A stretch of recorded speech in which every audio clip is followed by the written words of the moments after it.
जय हिंद विद्यार्थी मित्रांनो, तुमचं सहर्ष स्वागत आहे आपल्या अर्हन स्टडी फॉरम या यूट्यूब चॅनलवर. MPSC राज्यसेवा भरती जी आहे ती आलेली आहे. 285+ जागा. मी का म्हणत आहे, कारण जागा 100% वाढतील, याला काही दुमत नाही. सिलेबस समजून घ्या. MPSCच्या जागा ज्या आहेत त्या कमी आहेत. पॅटर्न जो आहे तो चेंज झालेला आहे. वैकल्पिक विषय तुम्हाला निवडायचा आहे. तुम्हाला इतर जे MPSC राज्यसेवा देणारे विद्यार्थी असतील ते जर समजा वारंवार जर प्रिलिम फेल होत असतील, त्या विद्यार्थ्यांसाठी सुद्धा आता सुवर्ण संधी असणार आहे. मी हे का बोलत आहे हे तुम्हाला व्हिडिओच्या एंडमध्ये तुम्हाला समजून जाईल, किंवा व्हिडिओ पूर्ण पाहिला तर तुम्हाला त्या गोष्टी क्लिअर होतील. कारण विद्यार्थी मित्रांनो, जेव्हा तुम्हाला ऑब्जेक्टिव्ह टाईप जेव्हा तुमची एक्झाम असते, तेव्हा काही विद्यार्थी जे असतात ते 50% जो त्यांचा अभ्यास असतो ते युटिलाइज करत असतात, ते ऑप्शन इलिमिनेशन मेथडमध्ये. परंतु काही विद्यार्थ्यांचा जर कमी अभ्यास असेल तर त्यांना तो फॅक्टर इतका, जो बाकीचे जे टॉपर विद्यार्थी आहेत त्यांना जितका तो फायदेशीर ठरतो तितके त्या विद्यार्थ्यांना फायदेशीर ठरत नाही. परंतु आता जेव्हा वर्णनात्मक, जेव्हा म्हणजे डिस्क्रिप्टिव्ह जेव्हा तुम्हाला पेपर लिहिता येतील, तेव्हा तुम्हाला ब्रॉड कन्सेप्ट जे आहेत ते तुमचे क्लिअर असणं गरजेचं असणार आहे. मग आता जे विद्यार्थी सतत प्रिलिम फेल होत असतात आणि जे विद्यार्थी आता सतत प्रिलिम पास होत असतात, मात्र मेन्समध्ये ते काही कारणास्तव फेल होतात, ते विद्यार्थी आणि हे फेल होणारे विद्यार्थी आता एकच ऑपॉर्च्युनिटी, म्हणजे एकच सरळ रेषेत ते आता कॉम्पिटिशन स्टार्ट करणार आहे. ज्या पद्धतीने आपण UPSCमध्ये जेव्हा आपण UPSC जेव्हा पाहतो, UPSCमध्ये समजा प्रिलिम पास झालेला विद्यार्थी हा मेन्स देतो, नंतर इंटरव्ह्यू देतो, आणि समजा तो जर फेल झाला तर परत त्याला प्रीपासून स्टार्ट करावं लागतं. अनिश्चित म्हणजे अनप्रिडिक्टेबल असतं की जो विद्यार्थी प्रथम प्रिलिम पास झाला आहे तो पुढच्या वर्षी प्रिलिम पास होईल का, हा क्वेश्चन मार्क जो आहे तो UPSCमध्ये सतत असतो. आता तसाच काही बराचसा जो क्वेश्चन मार्क आहे तो आपल्या MPSCमध्ये सुद्धा असू शकणार आहे किंवा होणार आहे. त्याची डिफिकल्टी लेवलसुद्धा तितकीच वाढताना दिसणार आहे. म्हणून जे विद्यार्थी मेन्स देतात, इंटरव्ह्यू देतात, जे विद्यार्थी म्हणतात की मी मेन्स इतकेदा दिली आहे, इंटरव्ह्यू इतकेदा दिली आहे, ते विद्यार्थी आणि प्रिलिम सतत पास न होणारे विद्यार्थी आता हे शून्यापासूनच त्यांनी स्टार्ट करायचं आहे, असं तुम्ही कन्सिडर करून चालायचं आहे. मग आता नेमका पॅटर्न कसा असणार आहे ते समजून घेणार आहोत. आणि वैकल्पिक विषय ज्या विद्यार्थ्यांना LLB विद्यार्थी केलेला असेल किंवा त्यांना लॉ घ्यायचा असेल, त्या विद्यार्थ्यांनी माझ्यासोबत जर जुळले असतील तर त्यांना लॉ संबंधित जे वैकल्पिक विषय जर त्यांचा घ्यायचा असतील तर त्याच्या संबंधित आपण एक म्हणजे चर्चा करूयात, जेणेकरून तुम्हाला जे कंटेंट असेल ते कंटेंट पुरवण्याचा मी तुम्हाला तिथं पुरेपूर मदत करणार आहे. ज्या विद्यार्थ्यांचा वैकल्पिक विषय हा लॉ असणार आहे त्यांच्यासाठी.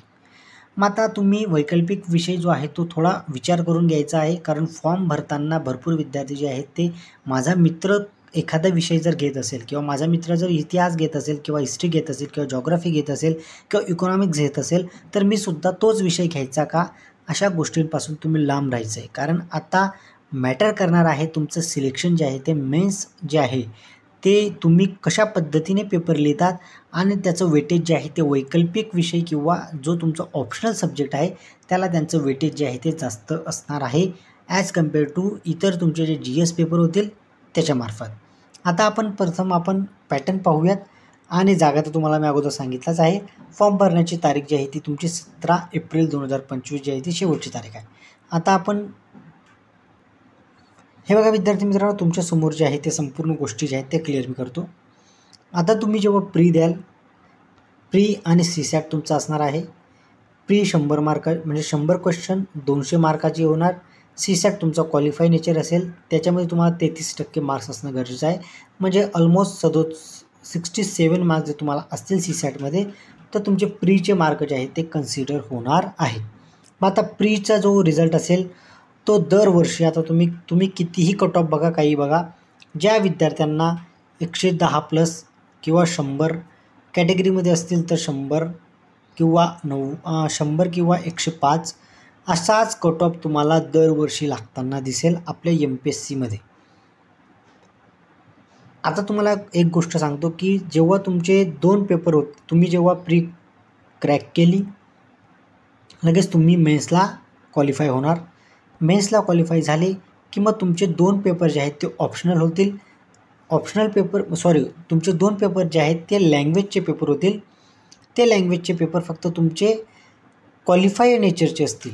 क्वालिफाय नेचरचे म्हणजे असे की त्यांच्यामध्ये तुम्हाला 300 पैकी जे मार्क आहेत ते 25% मार्क तुम्हाला 300 पैकी असणं गरजेचं असणार आहे. तुम्हाला 300 पैकी 25% मार्क्स मिळाले म्हणजे 50% जर समजा तुम्ही 150 पकडा म्हणजे 75 मार्क जर तुम्हाला मिळाले तिथे 300 पैकी तर तुम्ही तो पेपर क्वालिफाय होणार. या लँग्वेज पेपरचे जे आहेत ते तुमचे मार्क जे आहेत ते मेन्समध्ये कन्सिडर होणार नाही आहेत. फक्त ते तुमचे क्वालिफाय नेचरचे असतील.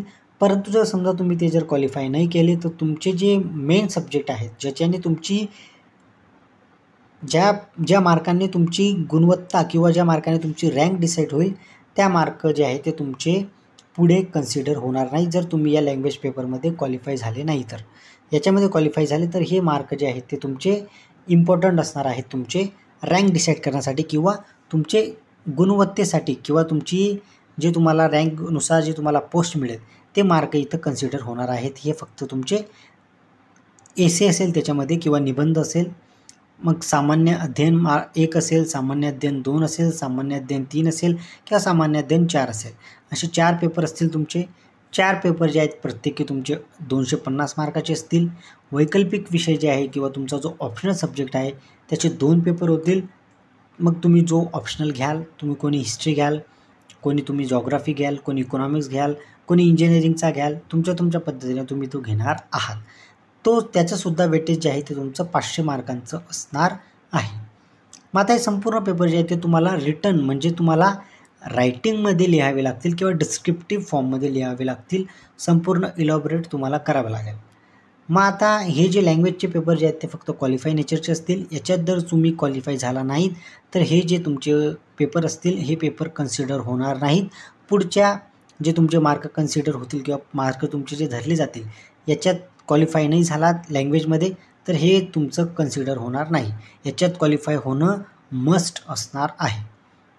मग आता विद्यार्थी मित्रांनो, निबंध असेल तुमचा, सामान्य अध्ययन 1 असेल, सामान्य अध्ययन 2 असेल, 3 असेल, 4 असेल किंवा वैकल्पिक विषय असेल. वैकल्पिक विषय निवडताना थोडं विचारपूर्वक निवडा कारण 500 मार्क असणार आहेत. 500 मार्काचं वेटेज म्हणजे खूप जास्त आहे. आणि तुमचे जे सामान्य अध्ययन 1, 2, 3, 4 असे पेपर होतील त्याच्यामध्ये तुमचं हिस्ट्री असेल, जॉग्राफी असेल, तुमचं नंतर इकॉनॉमिक्स असेल, सायन्स असेल, तुमचं तिथे इन्व्हायरमेंट असेल, पर्यावरण असेल. 3ऱ्या पेपरमध्ये तुमचा इकॉनॉमिक्स असणार आहे. 4थ्या पेपरमध्ये तुमचं इथिक्स असणार आहे किंवा मोरल जे आहे तुमचे व्हॅल्यूज कसे असतात ते असणार आहेत. आणि वैकल्पिक विषय तुम्ही जो निवडाल त्याचे 2 पेपर होतील 250 मार्काचे.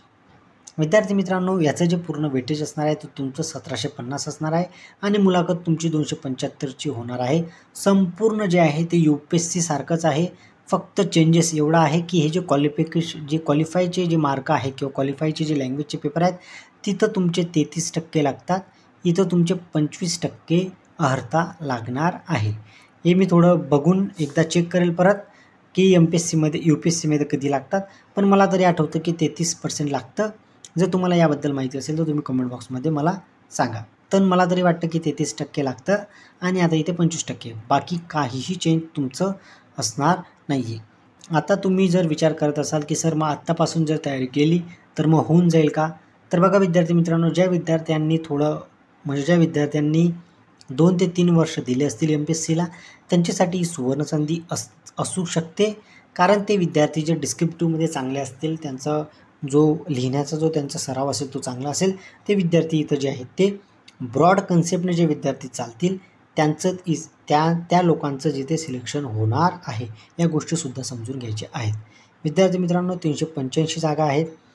या गोष्टी तुम्ही पाहू शकतात. अजून कोणकोणत्या गोष्टीचं जे आहे ते चेंज झालेलं आहे इथं तुम्ही पाहू शकता. आता मी तुमची रजा घेतो विद्यार्थ्यांनो. व्यवस्थित फॉर्म भरा. व्यवस्थित जी तुम्ही वैकल्पिक विषय असेल, ऑप्शनचा विषय असेल, तो जर तुम्ही लॉ घेतला तर तुम्ही मला कॉन्टॅक्ट करा. कंटेंट जे आहे किंवा जे तुम्हाला लागणारं मटेरियल आहे ते मी तुम्हाला पुरवण्याचा पुरेपूर प्रयत्न करेल जितकं माझ्याकडे आहे तितकं.